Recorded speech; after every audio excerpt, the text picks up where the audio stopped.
The death of the millennial brand is officially upon us. And it might be that your brand is in that millennial brand dilemma. Is it too polished? Is it too curated? You don't feel like you can let up control. You might want to be listening to this episode. Hi, my name is Shelly. This is Unearth.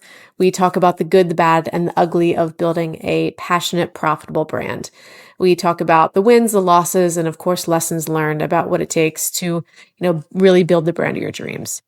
And today, I'm going to talk to you millennials, the young millennials, the old millennials, everyone in between, about really taking a look at your brand and how you are really coming off. Over the past few years, I've really seen some beloved brands, ones that we really used to idolize, completely become irrelevant.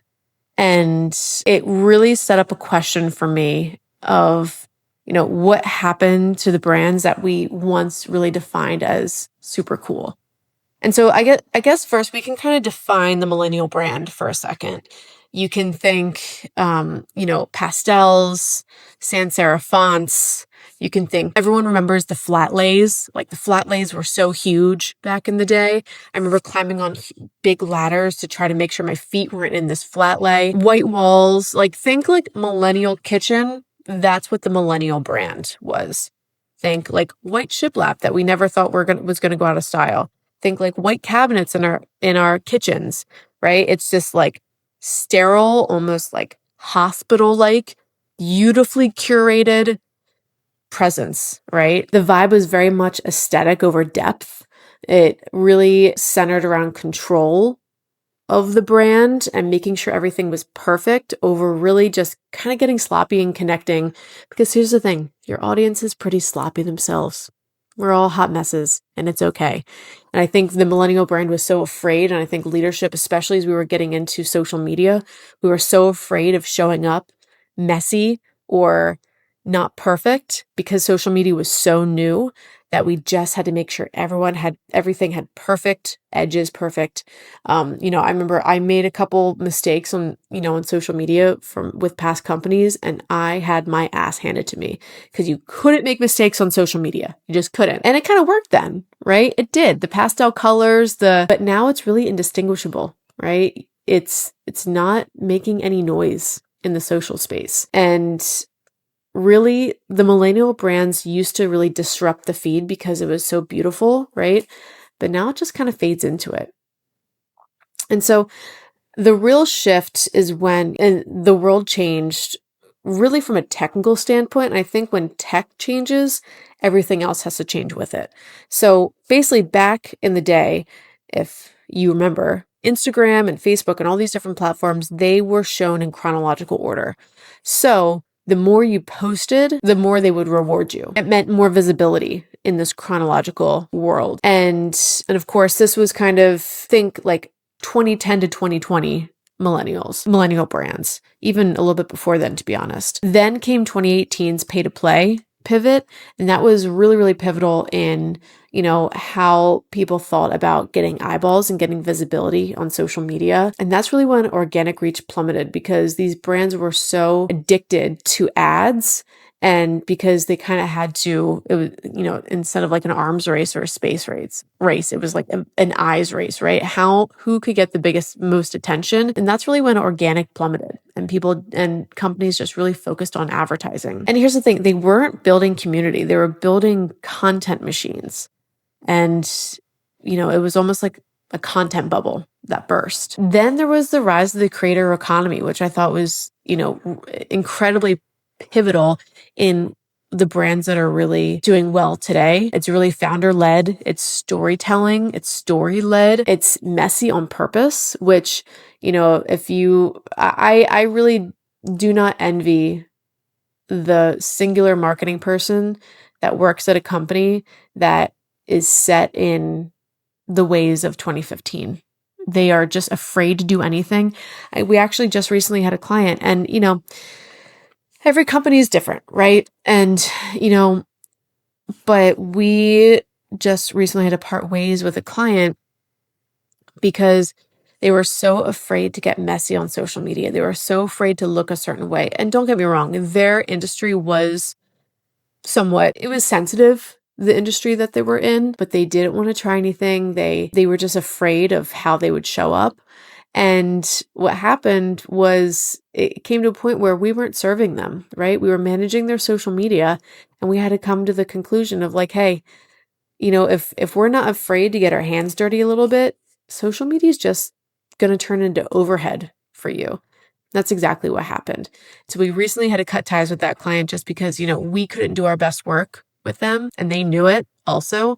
But I don't envy the people who work at companies like that, because marketing people, because their hands are kind of tied behind their back, right? They're not able to, and it doesn't matter how much you tell, the 65-year-old president, right, how social media works. It's the leaders that are really open to being a little bit messy and are the ones that are the ones that are fun to work with. But, millennial marketers were trained to avoid visibility. I just remember it was, even to this day, like, it's almost embarrassing to show up and put your face on camera. It really is. But here's the thing. To all you millennials out there that don't want to do talking head videos or show up in front of the camera and just talk to a camera, your Instagram, your LinkedIn, it's not for your high school friends anymore. It's not for your college friends anymore. Your social media is for your business now. And so there was this, like, people never wanted to show up on camera because they didn't want to, feel embarrassed.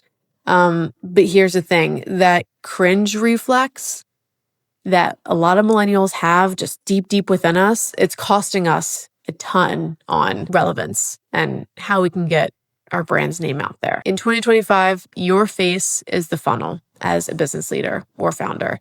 So you better use it. So let's talk about what today's customer actually wants. So they want nostalgia, they want realness, they want play, they want intimacy, they want mess.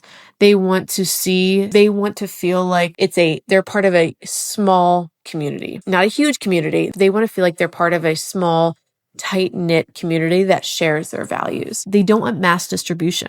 Stephen, I don't know if you guys know Stephen Bartlett from Diary of a CEO. He actually just brought this up in an episode a few months ago. He was saying he doesn't spend a lot of money on clothes, but there was this one brand that he just adored, and he spent a good amount of money on this brand. But then felt very curated, it felt very intimate, it felt very small, it felt very boutique.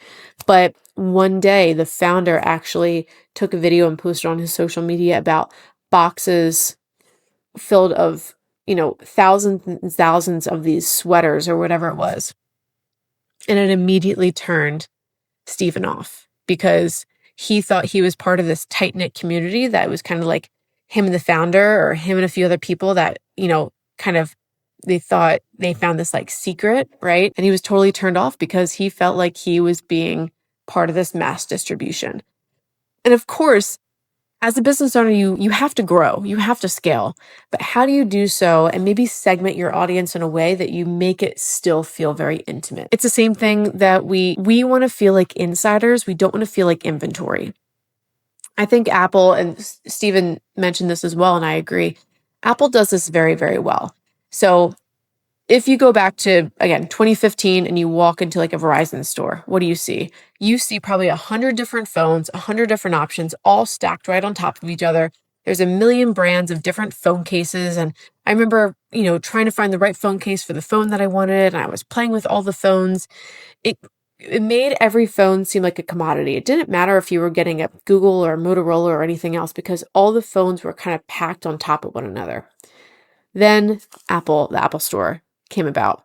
It was these big, bright stores, right? And usually Verizon stores were relatively small too.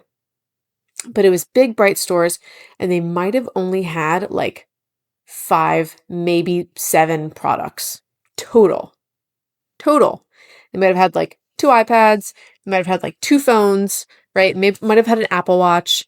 And this big, bright store, they had Geniuses, right? The Genius Bar, like they branded it really well.